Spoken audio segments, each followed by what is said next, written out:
I had a special relationship with him in the sense that it was unique because I went to Barcelona. I signed at the same time as Mark Hughes. And I suppose because we were all British, Mark was Welsh, obviously, I think he wanted to look after us more. And we became firm friends. And I think that's really unusual, that kind of relationship with a player and a manager. It's very distant. I would go for lunch and often dinner 2-3 times a week with him. Mark Hughes would come along. My wife and Mark's then girlfriend Jill would be with us as well. And you don't get that ever. I mean, that's very, very different. And I always wondered whether that was awkward for him a little bit. It didn't seem to bother any of the Barcelona players that were there, but I got to know him really well as a person, which is quite unusual with a player-manager relationship. And but the thing was, when we go for these lunches, and actually I got a glass of Rioja because we always shared a bottle, and we'd just talk football. But the thing is with Terry, where he was unique, is that he wouldn't just talk football, but he would push you and he would think of things. And often we'd sit there and he'd go, when the ball's on the right, and maybe if you were in that position there and then you went to the left a little bit and then you'd spin to the right and you'd make that run, do you think that, you might get a little bit of space? And sometimes I'd go, yeah, I'm not sure it would quite work. But he would think of things all the time. And then he'd say something and I'd go, actually, that might just work. And it did often. And he massively improved me as a player. Now, you know what it's like, both of you. With most managers, you get a little bit of individual input, but not to those levels because most managers, they'll come in, they have a way of playing, you'll set up in training, you go through the shape and all those kind of things, which he always did as well, obviously, because he was very kind of innovative in his training and stuff like that. But he'd also pull players out individually all the time, saying about this aspect of your game and that aspect of your game. And I think that was unique certainly amongst the managers that I played in, but probably helped a little bit by the friendship that we built. Now, when I later signed for him at Tottenham, it was slightly different. I don't think you could have that relationship with a manager when all the players. I don't think that would have gone down too well. I'd love to know what the Barcelona players thought at the time and how much they knew about how close we were. But yeah, lots of things that. I mean, he would try things in training. For example, he suddenly had this idea halfway through the season. He said, "What would happen if when we're defending corners? Why don't we leave just 3 defenders in the box and push everyone else up?" And we were all going, "You what? Really?" He said, "Well, what would they do? What would they do? Would they still put loads of players over, or would they then shift everybody back and defend?" So we spent a week doing this in training. And in the end, he decided against it because it was too dangerous, because you'd end up 4 against 3 in the box, and that's a bit of a threat at corners. But that kind of innovative thinking and always trying things and pushing things was something that Terry did all the time. All good memories, and that's, obviously when people pass away, we tend to think sort of in the sort of more positive sense. But honestly, I needed more Terry Venables in my life. From a football perspective, also from a personal perspective, because he was a brilliant man.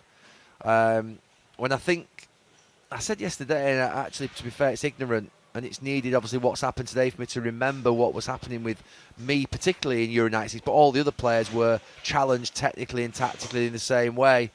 That I said that, fullbacks are being asked to do more now than they have been before. And I'd forgotten Euro 96, and I'd forgotten the build-up to Euro 96. And that in the first 4 games in the tournament, I played 4 different positions. I played a traditional right-back in the first game against Switzerland. I played in a back 3 in the second game, where we sort of pushed the centre-back into midfield, which is something that Akanji did for City yesterday. Obviously, Terry Venables had been at Barcelona. He'd been through that sort of curriculum and programme. And In the third game, I played as a right winger, believe it or not, when we were on the ball building up from the keeper. He pushed me right on, high and wide. I'd never been asked to do it in my life before as a young right back, and never got asked to do it again. And then in the fourth game against Spain, I played as a right wing back in a back five. And Terry Venables challenged me all the time to play in different positions, to change systems within games, but from game to game, we quite often did that. He was moving centre-backs into midfield, he was moving right-backs and left-backs in and then back out again. He was asking us to do things, and he was the one coach that I played under. And Manchester City's players say this, or players who've played under Pep Guardiola say this, that he predicts the outcome of our games going to go tactically before it happens. And Terry Venables did that in the lead up to the big games, up to the tournament and leading up to the big games in Euro 96, particularly the Holland game. He planned that Holland game for many, many months. And when he sort of, if you like, coached us in the lead up to that game, it was so specific about what we needed to do. I've never been asked in my life to go and play and stand right high on the right wing. It was a position that was unheard of, almost like where Cristiano Ronaldo would stand. But that's where he wanted me. That was the way in which he wanted me to play. And Darren Anderson came inside into that pocket. And the way in which we sort of set up, if you look at it now, it was so forward thinking, so ahead of its time. And it leaves me in no doubt in saying that Terry Venables is the most tactically gifted British coach that I've ever seen. And he wins the Liga, obviously, with Barcelona. He takes them to a Champions League final. And people say, oh, he won the Liga with Barcelona. Of course you should, but I don't think they'd won one for 11 years. He was a brilliant man. He took an authority. He was too big for the FA at the time. A larger-than-life personality who could handle big players, who was strict with the senior players, strict in their performance levels, but also behavioural and discipline. He didn't just go for the younger ones. And the reason I say that is, well, what's big about that? But when England managers ordinarily get the job, because they only have them for 3 weeks, maybe, or 2 weeks at a time, they don't tend to want to fall out with them or risk falling out with them, because then they think, well, they're going to go back to the clubs and they're not going to be happy. But actually, Terry didn't care about that. He had the authority, the confidence, the stability in his sort of coaching career to say, I'm the boss. And he was quite clearly the boss. So when you put those things together, quite clearly in charge, a larger-than-life personality and character, and brilliant to be around and good fun. And then the third thing, obviously the most important thing, was an outstanding tactical coach who understood how to build a team in different shapes, different organisations, different structures, well ahead of his time. And he was English. And there is no English coach that I've ever seen or witnessed do what Terry Venables can do. We've had great English coaches who have played sort of strict, rigid systems, who've had good ways of playing. But honestly, Terry Venables had the ability. He was a technical coach who could coach in Spain, could coach anywhere in the world. And I think players would have sort of thought, this guy really knows what he's doing. So it's a really sad loss today. I send my condolences to his family. He was a big part. He was the first manager to believe in me. My first away game for England was in Norway. And there was a quite prominent journalist that wrote for The Sun at the time who gave me 4 out of 10 and put the words next to it. He was a nervous wreck and totally out of his depth. And it caused me a lot of anguish at the time, a lot of pain. And I always remember reading that on the Wednesday morning after a Tuesday night game. I got back to my club and Terry Venables rang me on the Thursday and had a long conversation with me. He didn't need to do that because he didn't know that I'd read the article. I didn't complain about it. But he said, I just want to let you know that if you have read certain comments about yourself in the last 24 hours, you know, you did everything that I wanted you to do on Tuesday and we're on track for you to be part of Euro 96. And that was probably about 8 months out from the tournament. And he rang me up. And I can't think of another time where an England manager rang me up out of camp, believe it or not. But he would ring me up out of camp. He would talk to you. And he was my first England manager. He was my best England manager. And I don't think England have ever reached the heights from a football perspective that they did in Euro 96 since. As much as Gareth's done an incredible job, Gareth would be the first to say that the type of football we were playing in that tournament was ahead of its time. You know what he was saying to me? He said to me, I don't care whether you score in the next 5 or 6 friendlies. You are scoring every single week for your club. I don't care whether you score for England in the next 5 or 6 friendlies. What I'm going to say to you is that you will be my number 1 centre forward in that first game in Euro 96. And I just thought, wow, Jesus. For him to put his neck on the line, to have that much belief in me when all the other forwards, I mean, they were coming into the team and scoring, and I just couldn't score for England. It was just one of those things. And I mean, Andy Cole and Ian Wright and Les Ferdinand and all of these brilliant centre forwards, Robbie Fowler, they were all scoring. And I'm thinking, for that man to say to me, yeah, you will be my number one centre forward in the first game. Then the rest is up to you. And I just looked at him. I thought, I cannot let you down. I mean, for him to have that much belief in me, I just thought, wow, he's got that much belief in me, and he feels that strongly that I'm going to go in and do the business for him, when it would have been so easy for him to say, no, you know what, I've got other forwards and I'm going to give them an opportunity, etc. And then, you know what happened after that? I scored in the first game, and then it got better from then on. So that's what I meant when I mean I owe him, because I think another manager might have said, you know what, someone else's turn. And then if they had of, I don't know what would have happened after that. He was such a, he was such a lad as well, though, wasn't he, Gary? Yeah. Although he was your manager and your coach, you knew that you could. I mean, after those games, you know, in Euro '96, and we had a game 4 or 5 days later, but such was the strength in the squad that we got back to the hotel at, I don't know, 11 o'clock at night, half 11 at night, and of course no one can sleep. So we're all sat in the bar till 3 or 4 o'clock in the morning, and then all of a sudden training's been moved from 10 o'clock until 1 o'clock.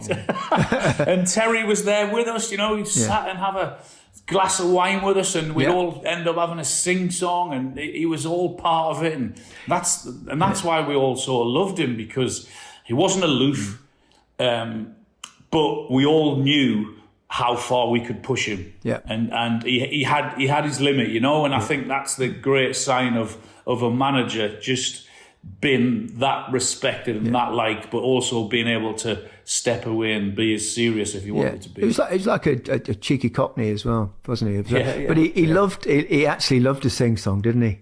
He loved to sing. He was not Didn't bad. he have actually. his club? He had Scribes. Scribes, yeah. He used to go there, and he used to have a sing. And I'm pretty sure he sang on television once. He also wrote like a fiction novel, I think. What was it? Hazel. Hazel, that was the character in the book. So that, I mean, he had all sorts of strings to his bow. I must say, this one, it did hit me quite hard. I mean, you get as you get older, you know, people that you've played with or people that you've played under sadly die. I mean, I was thinking today, I think of all the managers that I played for, I think there's only one that's still alive, and that's Gordon Milne, who managed me at Leicester. It's, Jock Wallace, he's gone, who's really great for me. Then Howard Kendall at Everton, who meant a lot, even though I was only there a year. And obviously Terry Venables at 2 different clubs, and even with England, Bobby Robson, sadly, who's just a wonderful human being, and Graham Taylor. So, but I must say, I suppose because of that unusual personal connection with Terry, I found it difficult this morning. I was really upset, and I did a live thing on BBC News, and I was really struggling actually at certain times. I hadn't seen him because I think he was kind of protected a little bit over the last few years. I think I had lunch with him about probably 5 years ago, with a couple of friends, and we reminisced, and he was in great form. But it is a tough one. Believe he was Steve McLaren's number 2 when you were in the squad, Micah, but I can't see Terry as a number 2, to be perfectly honest. I had a union meeting with him, and in a week or two we were playing against Spurs, and he was telling me he was suffering with cramp, and I said, well, I might be able to help you there, because we used to get tablets before the match. In the old days, they were salt only, Nathan, and they were no good, because the time you needed the salt more than anything else to stop cramp was at, say, 15, 20 minutes at the most before a match.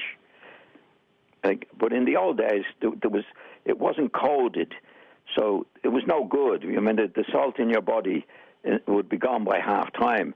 But you needed it like with 10, 15 minutes to go. Yeah. So they put the things outside it, which was good. And we had them at Leeds. And I asked him, do you have them at Spurs? He says, no. He says, well, I said, we're playing you next week, so I'll take a couple down for you. So I saw him before the match, and I gave him the tablets, and he gave me this look. Was, are you kidding me here? Do you know what I mean? Yeah. And I said, look, Terry, don't take them if you don't want to. but he was looking at me as if I was getting something over on him, like giving him some dodgy tablets. And I was only doing him a favour. But I think it was his London way, the way he was brought up, you know. Don't believe anybody. Don't believe anybody, particularly in this situation, where you could be. If I gave him the wrong tablets, Nathan, he could have been getting sick by 15 minutes. But I'll never forget the look he gave me, you know. And I said, well, look, Terry, if you don't want them, look, it's no skin off me. Don't take them. He did take them anyway, you know. But it did show you what he was like. He was a real London boy.